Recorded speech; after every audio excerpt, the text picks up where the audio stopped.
Cricket যে ভদ্রলোকের খেলা সেটা আরও একবার প্রমাণ করে দিলেন রোমেন পাওয়েল ও সিকান্দার রাজাকে নিয়ে। কেননা সিকান্দার রাজাই যখন ব্যথায় খাদ্যাচ্ছিলেন তখন রোমেন পাওয়েল এসে তাকে উঠিয়ে নেন যেন ব্যথাটা একটু কম হয়। দর্শক, আজ সুপার 8-এ মাঠে নেমেছে অস্টিন জিত ও সিকান্দার রাজার জিম্বাবুয়া, যেখানে শুরুতে ব্যাট করতে নেমেছিল অস্টিন জিত।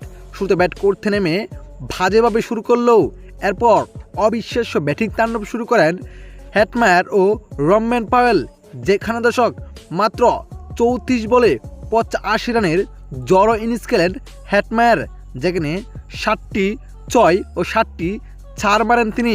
তার অবিশ্বাস্য ব্যাটিং তাণ্ডব, তবে শেষ পর্যন্ত মাত্র 15 রানের জন্য সেঞ্চুরি করতে পারেন নাই হেটমায়ার। তবে এক প্রান্ত আগলে রেখে অবিশ্বাস্য ব্যাটিংয়ে আঘাতে যাচ্ছিলেন রোমেন পাওয়েল, যেখানে সিকান্দার রাজা বোলিং এসেছিলেন।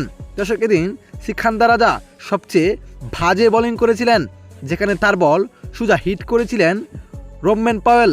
তখন এই বলটি থালবন্দির চেষ্টা করছিলেন সিকান্দার রাজা, কিন্তু বলটি অনেক গতিতে আসায় তার হাতে বলটি আর আটকে নাই। এতে অনেক ব্যথা পায় সিকান্দার রাজা।